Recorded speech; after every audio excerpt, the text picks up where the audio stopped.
Have you ever wondered why our bodies have certain parts that seem to serve no purpose? Welcome to the fascinating world of vestigial organs, those curious remnants of our evolutionary journey that have somehow clung on, like passengers on the train of human development. Vestigial organs are parts of our bodies that, while once essential to our ancestors' survival, have become obsolete due to changes in our lifestyle, environment, or simply the march of evolutionary time. Picture an old abandoned factory, still standing but no longer churning out products. That's the essence of a vestigial organ.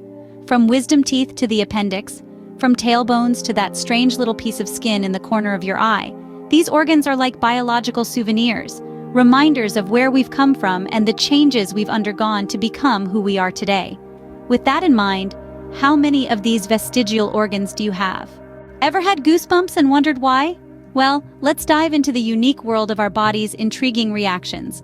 Goosebumps, or that peculiar prickly sensation on your skin, is actually caused by the contraction of tiny muscles at the base of each hair, known as the pili muscles.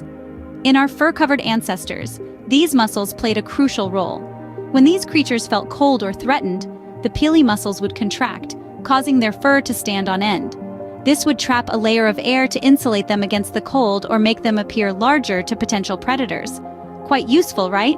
But as humans lost their fur over the course of evolution, the function of these muscles became practically unnecessary. Yet they still linger on, contracting and causing our now sparse hair to stand on end, giving us the goosebumps we're so familiar with. So next time you get goosebumps, remember it's a vestige of our fur-covered ancestors. Did you know humans have a third eyelid? Yes, you heard right. Nestled in the corner of our eyes lies a tiny fold of tissue called the plica semilunaris. This is all that remains of a third eyelid that many animals, especially birds and reptiles, still use today. In these animals, the third eyelid, or nictitating membrane as it's formally known, sweeps across the eye horizontally, providing protection and moisture. So why don't we use it anymore? Well, the answer lies in evolution. As our ancestors evolved, the need for an extra protective layer diminished. Our eyelashes and eyelids took over, providing ample protection and lubrication for our eyes. Interestingly, the plica semilunaris is not completely useless. It helps to collect and drain tears from our eyes. So even this vestigial organ has found a way to remain somewhat functional. So our eyes hold a secret relic of our evolutionary past, a tiny, unassuming reminder of where we've come from. Ever had your wisdom teeth removed or heard about the appendix? These are two classic examples of vestigial organs, parts of our bodies that, while once essential, have largely lost their original function over the course of evolution. Let's start with wisdom teeth. Our prehistoric ancestors needed these additional molars to grind down hard, raw foods like roots, nuts, and meat. As humans started cooking food, it became softer and easier to chew, making the extra grinding power of wisdom teeth unnecessary. But evolution hasn't kept up with our culinary advancements, and so we're still born with these now superfluous teeth. Today they often cause problems, from overcrowding our mouths to becoming impacted, which can lead to serious pain and infections. On the other hand, the appendix, a small pouch connected to the large intestine, once played a role in our digestive system.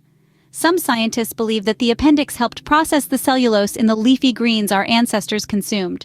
But as our diets changed and we started eating more easily digestible foods, the appendix lost its purpose. Nowadays, it's most famous for causing appendicitis, a potentially life-threatening inflammation that requires immediate surgical removal of the appendix. However, just because these organs are no longer needed for survival doesn't mean they're completely useless. Recent research suggests that the appendix might serve as a reservoir for beneficial gut bacteria, helping to repopulate the intestines after a bout of diarrhea.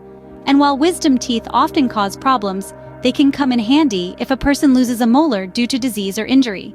In the grand scheme of evolution, wisdom teeth and the appendix are like the remnants of a bygone era, a fascinating glimpse into our past.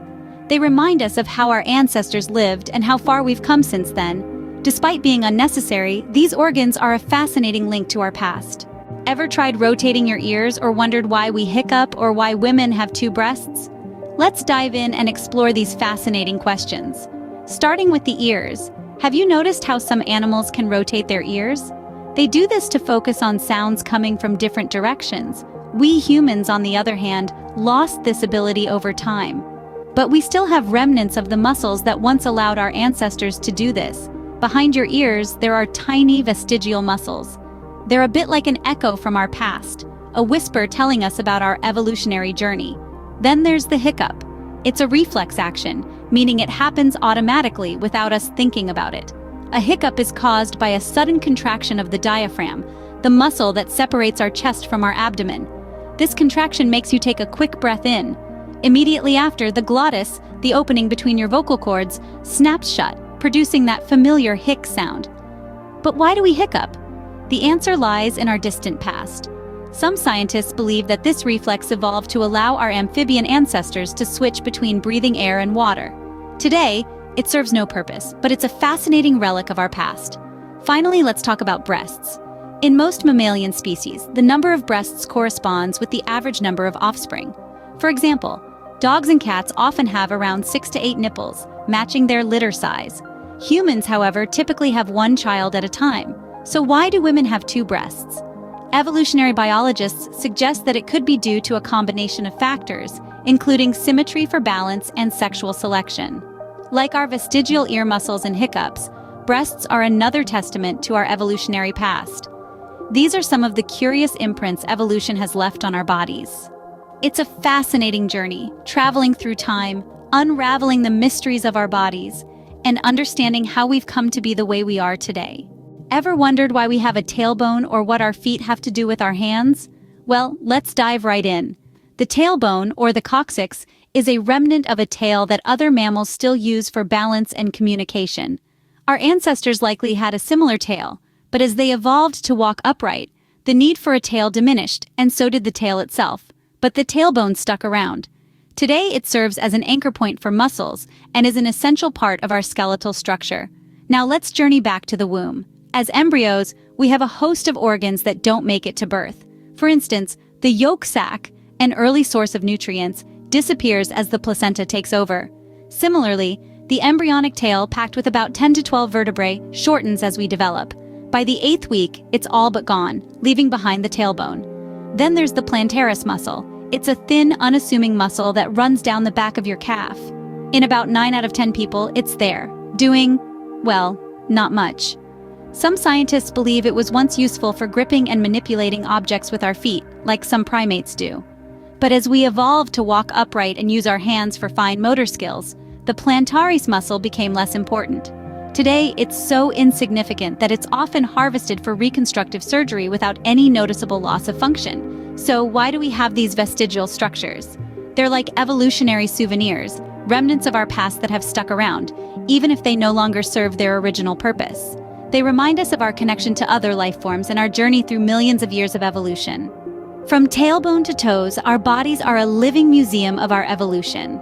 So we've explored a world within ourselves, a world that tells the story of our past. We've journeyed through the remnants of our evolutionary history, from the mystery of our furless bodies and the intriguing third eyelid, to the enigma of wisdom teeth and the misunderstood appendix. Who'd have thought that our inability to rotate our ears, the existence of the tailbone, or even the simple act of hiccuping could tell us so much about our ancestors? We've come to understand that our genome, with its plethora of fake genes, is a living testament to our evolutionary past. These vestigial organs and traits, far from being useless relics, are fascinating markers of our journey as a species. They remind us that we are a product of countless transformations, a living chronicle of adaptation and survival. So, next time you ponder about your body, remember, it is not just a vessel, but a chronicle of our evolutionary journey.